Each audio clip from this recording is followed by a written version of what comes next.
Welcome back in my YouTube channel. मेरे YouTube channel में आप सभी को पुनः स्वागत है। आज हम लोग स्टार्ट करने वाले हैं कैश फ्लो स्टेटमेंट। क्या है कैश फ्लो स्टेटमेंट? CFS। ये आपको है AS अकाउंटिंग स्टैंडर्ड 3 के अकॉर्डिंग। अब रहा बात कि सर ये चैप्टर कैसा है, तो ये चैप्टर क्या है? भी simple, very very simple. Oh my God, simple कैसे है सर? क्योंकि ये जो चैप्टर है प्रसाद स्वरूप ये चैप्टर है। सर आप तो झूठ बोल रहे हो, जो भी चैप्टर आता है सभी को आप प्रसाद स्वरूप नहीं भाई, चैप्टर इजी है। मैंने लास्ट चैप्टर में भी बताया था प्रसाद स्वरूप है, तो वो भी चैप्टर आसान ही निकला। हाँ, बट कैश फ्लो स्टेटमेंट में क्या है, इजी है बट थोड़ा सा लेंदी है। कॉन्सेप्ट इसमें थोड़ा ज्यादा है, तो मैं कुछ नहीं कर सकता हूँ।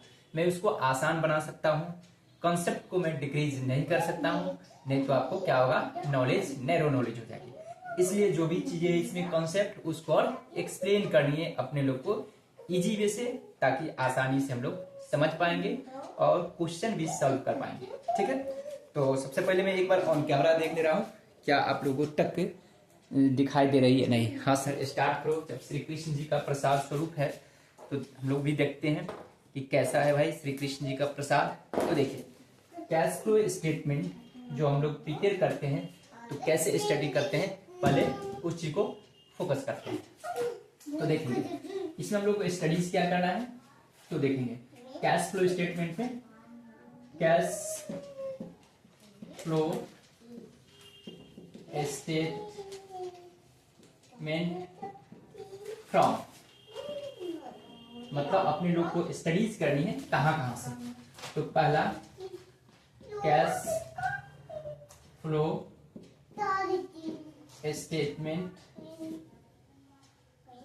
स्टेटमेंट ये ई लिखा हुआ है, cash flow statement from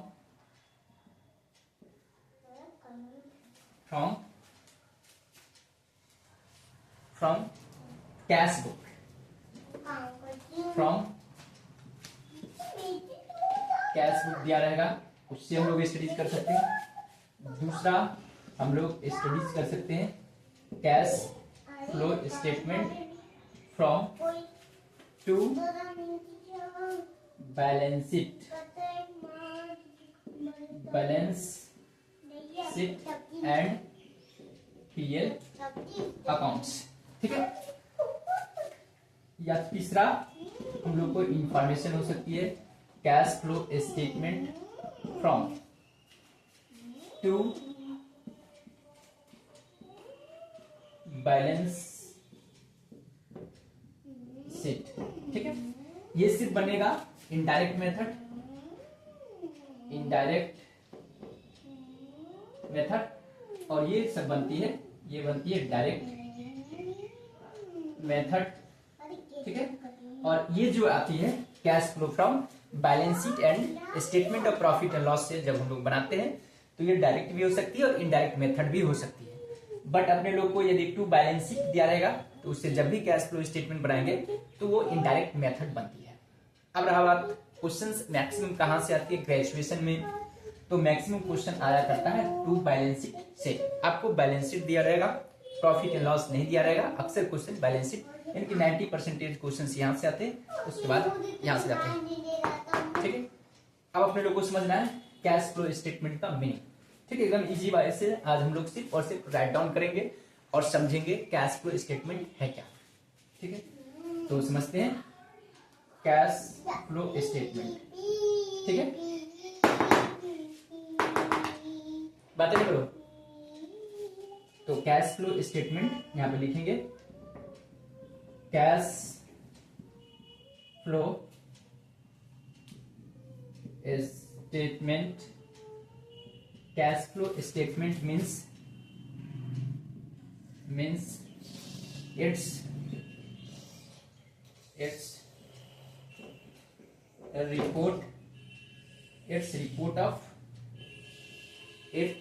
reports of cash and cash equivalent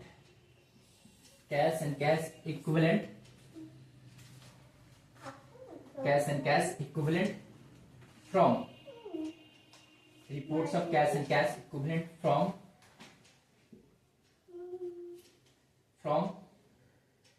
outflow flow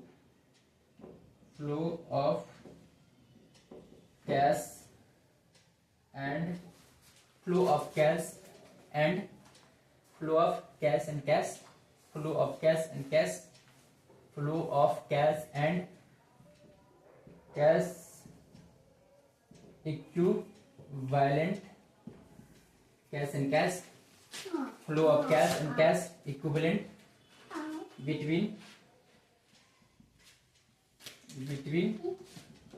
two financial year. ठीक है, क्या समझे? Flow of cash and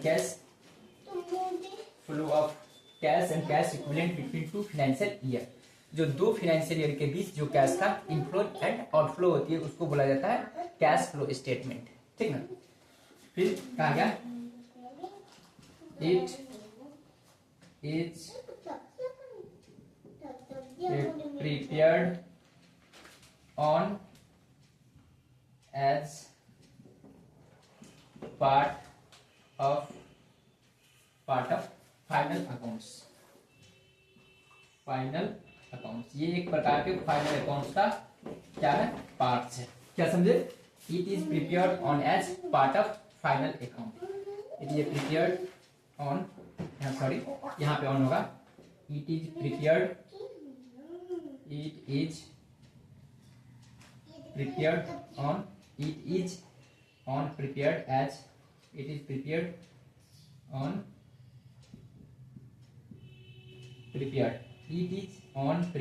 as part of final account. ये क्या है? एक फाइनल अकाउंट की पार्ट है। ठीक ना। यू भी कह सकते हैं कि cash flow statement means inflow and outflow of cash and cash equivalent between to financial year. ठीक है, या यू कह सकते हैं। तो इसमें ये दूसरा अनदर डेफिनेशन हो सकती है, cash flow statement means change in cash and cash equivalent between two accounting year या financial year, that is called cash flow statement. ठीक है, ये रहा कैश फ्लो स्टेटमेंट को हम लोग समझे कि क्या है। अब कैश फ्लो स्टेटमेंट में आती है cash flow from operating activity, cash flow from financing activity. ठीक ना, ये बात होती है। अब इसका फॉर्मेट की मैं बात करूं तो फॉर्मेट कुछ इस तरह से बनती है। इसको पहले समझते चलेंगे।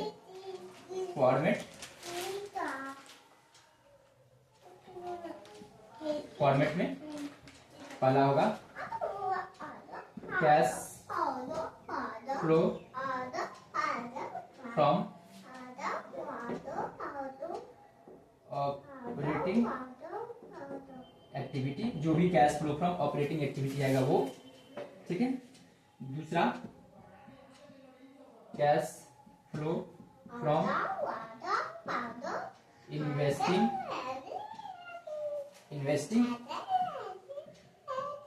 एक्टिविटी। ठीक है, इसका भी अमाउंट आ गया। ठीक है, तीसरा में होगा cash flow from financing activity. ठीक है, इन सभी चीजों को ऐड करूंगा। इसको हम लोग बोलेंगे टोटल जितना आया प्लस ऐड कर देंगे opening cash and cash equivalent, CCE मतलब opening cash and cash equivalent. ठीक है, इसको जब मैं ऐड करूंगा, ठीक है, तो यहां पे जो आएगा इसको बोलेंगे closing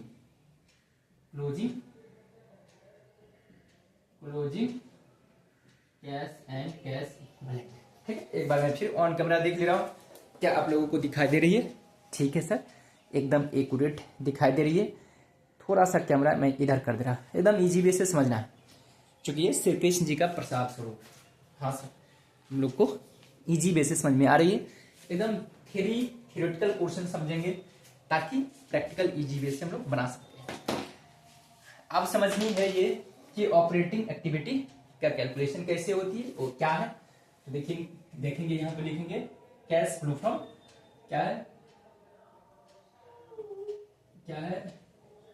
cash flow from operating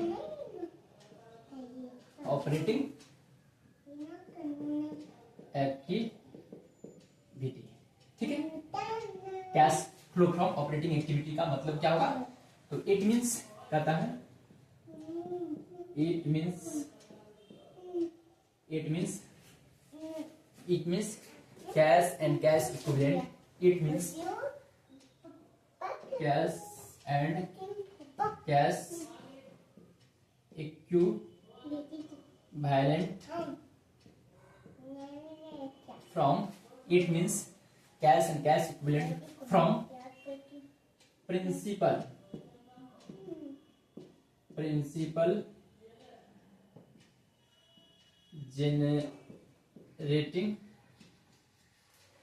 generating और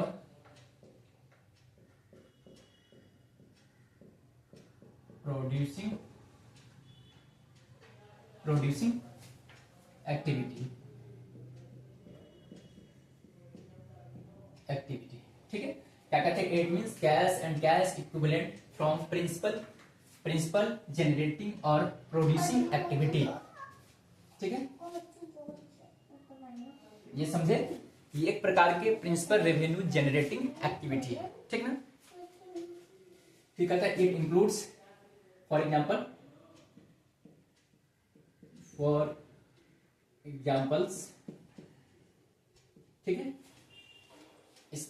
कैसे इसको समझेंगे, कैश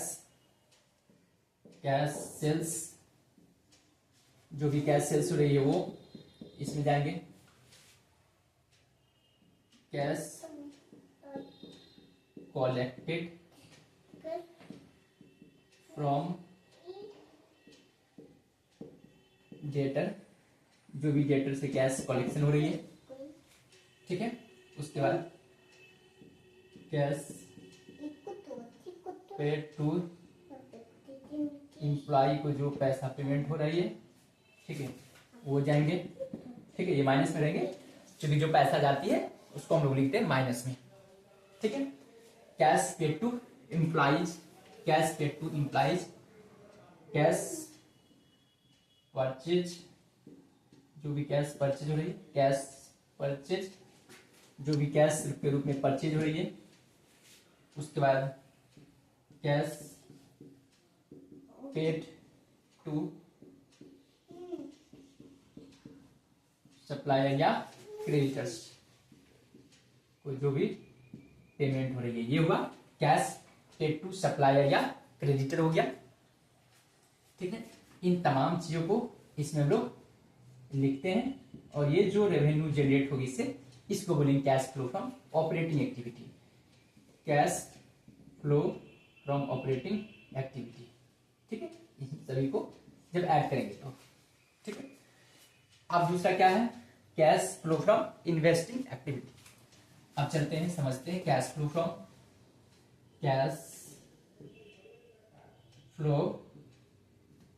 फ्रॉम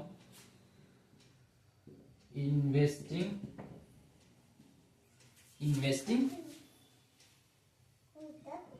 एक्टिविटी। ठीक है, cash flow from investing activity. ठीक है, कहता है it means flow of cash and cash equivalent, it means flow of cash and cash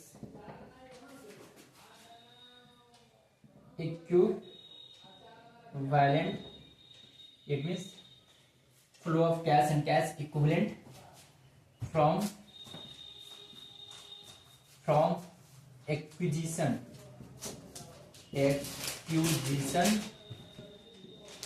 of acquisition और purchase of fixed assets and long term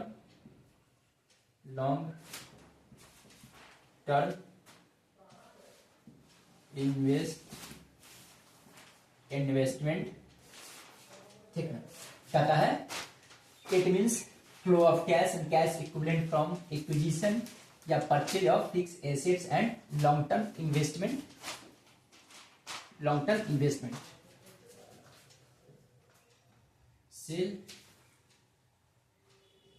cell और disposal of fixed assets.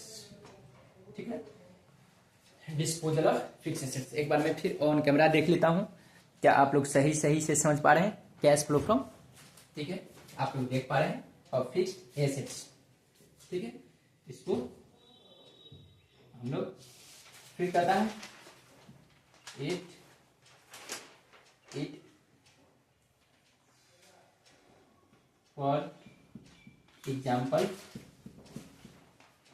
For example में यहाँ देखेंगे, जैसे purchase of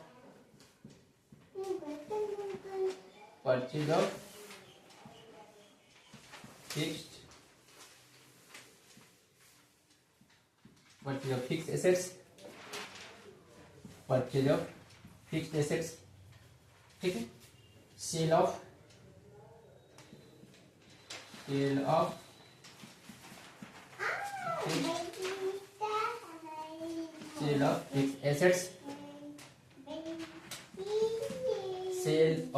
fixed assets. उसके बाद कहता है डिविडेंड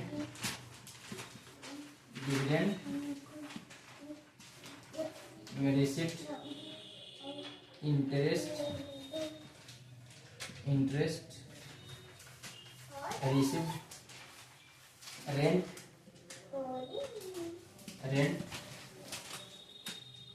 रिसिप्ट। ठीक है, ये सभी को सभी आपको इसमें जाएगा, ये जाएगा आपको टोटल। ठीक है, इस तरह से हम लोग cash flow from investing activity को कंसीडर करते हैं।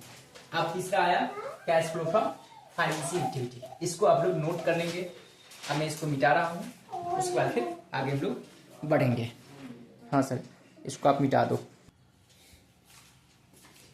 इसको मैं मिटा रहा हूं ताकि आप लोग इस चीजें से समझ पाओगे, क्योंकि आज का जो क्लास है सिर्फ और सिर्फ कैश फ्लो स्टेटमेंट का थ्योरेटिकल पोर्शन है। बहुत ही इंटरेस्टिंग चैप्टर है, मजेदार चैप्टर है, भगवान का प्रसाद के स्वरूप है ये चैप्टर, इसलिए ये थोड़ा पढ़ने में बहुत मजा आता है। जिस तरह भगवान की प्रसाद खाने में अच्छा लगता है, ठीक उसी प्रकार से इस चैप्टर को स्टडीज करने में बहुत ही मजा आता है, और हमें भी पढ़ाने में ये चैप्टर काफी अच्छा लगता है। हाँ सर, ये कुछ चैप्टर देखने से ही लगता है गॉड गिफ्टेड चैप्टर है। ऐसा तो जिंदगी में दोबारा फिर मिले या ना मिले पढ़ने का। मैं तो कैश फ्लो स्टेटमेंट को अच्छे से पढ़ूंगा ताकि फिर मौका बार बार मिलेगा नहीं।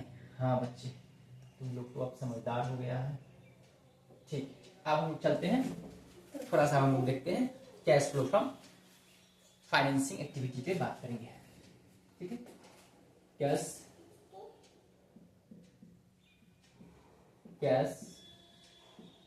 फ्लो फ्रॉम, थोड़ा सा यहाँ पे भीग गया, मैंने मिटाया हूं तो थोड़ा सा वेट करना पड़ेगा, नहीं तो मुझे इसको पोस्ट। देखिए मैंने इसको थोड़ा सा सूखने का मोहलत दिया था, सूख चुका है।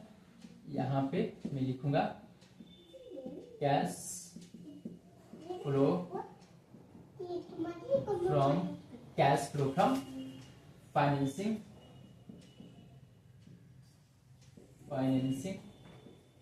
Cash flow from financing activity. ठीक है, cash flow from financing activity. इसका मतलब क्या होता है वो समझेंगे। कहता है it means flow of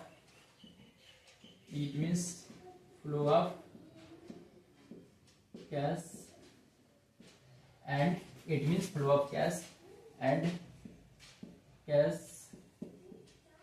equivalents from it means flow of cash and cash equivalent from size and composition। कहता है cash and cash equivalent from change in, यहां पर लिखना है चेंज इन साइज या कंपोजिशन ऑफ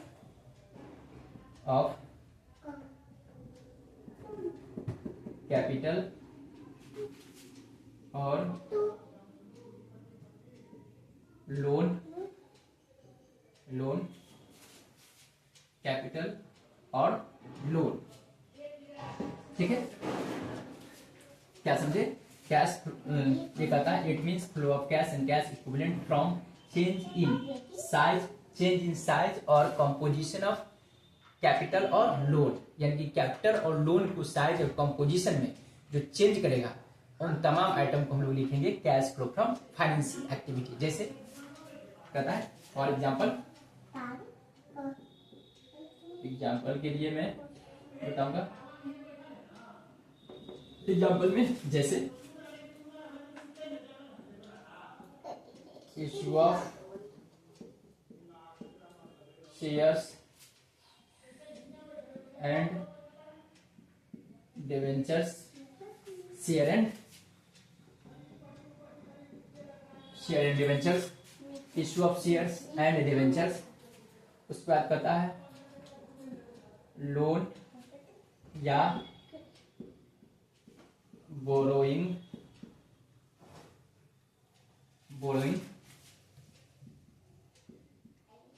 टेकन, यदि loan या borrowing आप लेते हो, कहता लोन या बोरोइंग टेकन। ठीक, आप लोन लेते हो, बोरोइंग लेते हैं, इससे क्या होती है? कैश की इनफ्लो होती है। Issue of shares, debentures, loan, borrowing taken. उसके बाद क्या होगा? शेयर्स इश्यू, ये तो हो गया। रीपेमेंट, रिडम्पशन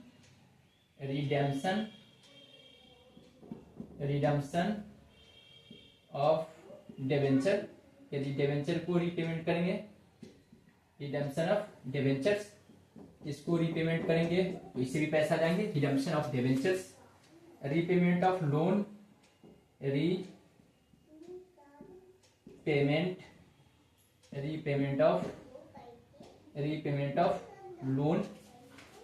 ऑफ लोन या बोरोइंग, लोन या बोरोइंग को हम लोग रीपेमेंट करेंगे, पैसा जाएंगे। मतलब कि जिससे मेरा शेयर कैपिटल या लोन में या तो इंक्रीजिंग होगी या डिक्रीजिंग होगी, उन तमाम प्रकार के आइटम को हम लोग यहाँ पे लिखते हैं किसमें? Cash flow from financing activity में। जैसे ड्राइंग होगा, कैपिटल घटेगी, ड्राइंग होगा, इससे भी कैपिटल में डिक्रीजिंग होगी, ये लिखा जाएगा। डिविडेंड पेड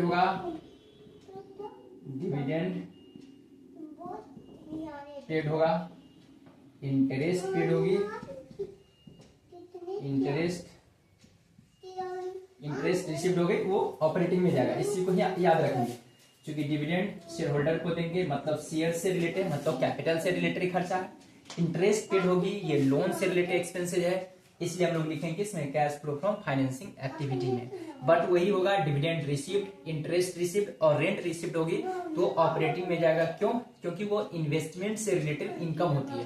कहा गया है रेवेन्यू प्रोड्यूसिंग या जनरेटिंग एक्टिविटी से जो भी कैश एंड कैश इक्विवेलेंट का जनरेटिंग होती है, कलेक्शन होती है, उन तमाम आइटम को हम लोग लिखते हैं कहाँ पे? Cash flow from operating activity में।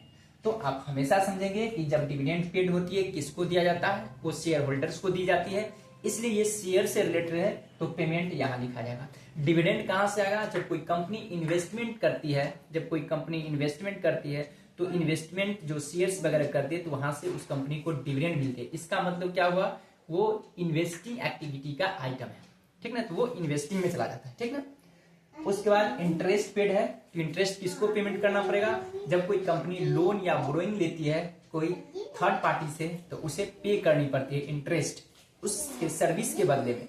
इसका मतलब ये लोन से रिलेटेड एक्सपेंसेस है तो वो जाएगा आपको किसमें, फाइनेंसिंग एक्टिविटी में। लेकिन अगर कंपनी को इंटरेस्ट रिसीव हो रही है तो कहां से होगी, जब कंपनी किसी दूसरे कंपनी अनदर कंपनी में इन्वेस्टमेंट करती है तो उसको वहां से इंटरेस्ट मिलती है। इसका मतलब वो इन्वेस्टिंग एक्टिविटी है। थोड़ा यहाँ से कंफ्यूजन स्टूडेंट को होता है डिविडेंड, इंटरेस्ट और रेंट में, इस कंफ्यूजन को आप हमेशा दूर करके रखोगे। या रेंट रिसिप्ट होगी वो कहाँ जाएगा, ऑपरेट ये इन्वेस्टिंग में जाएगा। क्यों, जब हम लोग कोई लॉन्ग टर्म इन्वेस्टमेंट करते हैं जैसे प्लांट मशीनरी बिल्डिंग वगैरह बना लेते हैं, उससे अगर रेंट आ रही है तो वो इन्वेस्टिंग एक्टिविटी से इनकम है, इसलिए हम लोग इन्वेस्टिंग एक्टिविटी में लिखते हैं। लेकिन यदि रेंट पेमेंट करनी पड़ती है वो होती है ऑपरेटिंग एक्टिविटी का आइटम, वो मेरे लिए एक्सपेंसिव होती है। जैसे यदि मैं कहीं बिजनेस को स्टेबल करता हूँ वहां पे मुझे स्पेस ऑक्युपाइड करनी पड़ती है, वहां पे रेंट लेनी पड़ती है, तो वो जो बिजनेस को ऑपरेट करने के लिए रेंट पे करनी पड़ती है वो मेरे लिए क्या होगा, ऑपरेटिंग एक्सपेंस हो गया, इसलिए वो कहां पे जाएगा, ऑपरेटिंग एक्टिविटी में। तो इस तरह से कुछ कुछ चीजें ऐसे हैं जो सिमिलर होती है, उन सिमिलर चीजों को हम लोग एक्सप्लेन करके समझेंगे और अच्छे तरीका से, ताकि कोई कंफ्यूजन ना हो जब प्रैक्टिकल क्वेश्चन को सॉल्व करेंगे। तो इसलिए थ्योरेटिकल नॉलेज हमें अच्छे से चाहिए, क्योंकि फिर ऐसा मौका मिलता नहीं है जल्दी सीखने का। तो अपने लोग को समझ में आ गया होगा, तो हमने इसको टोटल कर दिया, ठीक है, टोटल किया, ठीक है, ये आपको आ गया क्या चाहिए, फाइनेंसिंग एक्टिविटी। अब अपने लोगों को क्या समझना, हमने क्या समझा, कैश फ्लो स्टेटमेंट क्या है, कैश फ्लो स्टेटमेंट की प्रोफार्मा क्या है, cash flow statement accounting standard किस में आती है, तो 3 में आती है। इसका मैंने प्रोफार्मा पढ़ा, इसका मीनिंग समझा, क्योंकि मीनिंग में मैंने बताया कि cash flow statement means the change, cash flow statement means the inflow and outflow of cash and cash equivalent between 2 financial year या बिटवीन 2 बैलेंस शीट डेट, या यूं कहे तो कह सकते हैं कि cash flow statement means the change in cash and cash equivalent between 2 accounting year, that is called cash flow as per accounting standard 3। It is 2 types, direct and indirect method. तो ये हम लोग समझे। उसके बाद हमने परफॉर्मा को समझा, मैंने यहाँ पर लिख दिया।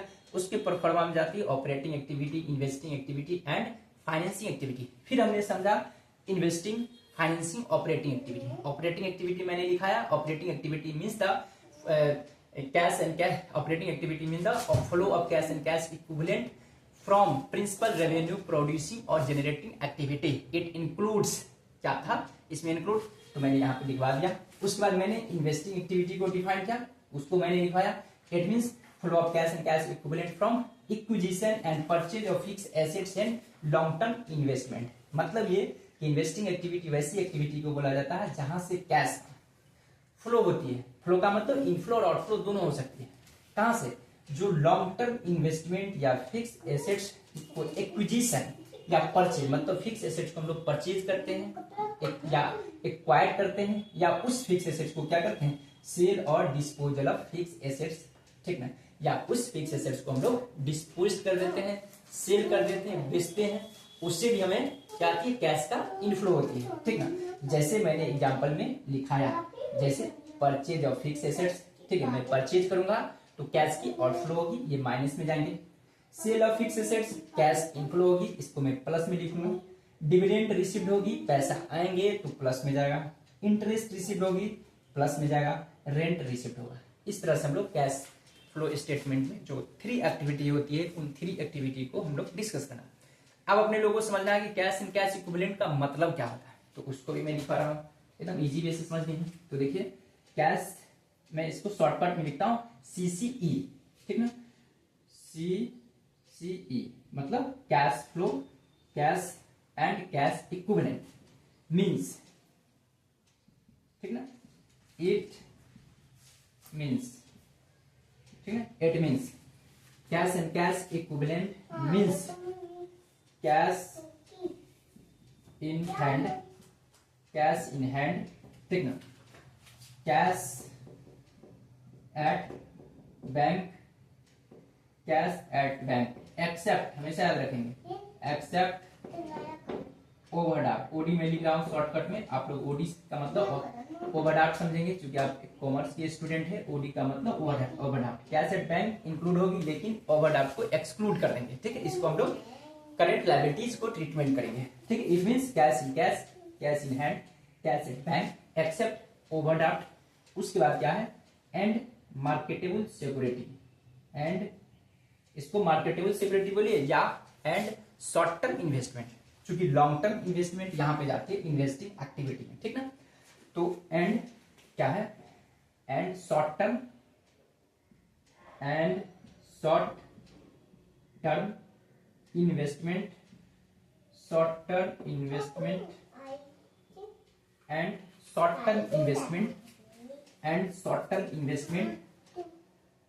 उसके बाद marketable security, marketable security, marketable security, short term investment, marketable security, realised within 3 months, realise within 3 months, ठीक है। ये रहा अपने लोग को कैश एंड कैश इक्विवेलेंट का मीनिंग, ठीक है। तो इस तरह से अपने लोग को कैश फ्लो स्टेटमेंट को समझनी है। इस तरह से एग्जामिनेशन में हम लोग को प्रैक्टिकल एकदम वाटर की तरह लिखनी है। मैंने लिखाया तो आप समझ सकते हो कि कैश फ्लो से जब भी क्वेश्चंस आते हैं तो हम लोग कुछ इस तरह से स्टडीज करते हैं और स्टडीज करके उसको एग्जामिनेशन में कुछ इस तरह से लिखते हैं, ठीक ना। मैं बता रहा हूं इसलिए इस कैश फ्लो स्टेटमेंट को थियोरेटिकल पोर्शन को इतना फोकस करके और स्पेशल एक क्लासेस मैंने इसलिए कंडक्ट करवा रहा हूं क्योंकि अभी बिहार में एसटीटी का एग्जामिनेशन होने वाला है। उन वैसे अभ्यर्थियों को फायदा होगा। बिहार का जो बेट का एग्जामिनेशन होने वाला, बिहार एलिजिबिलिटी टेस्ट, उनको भी फायदा होने का है, ठीक ना।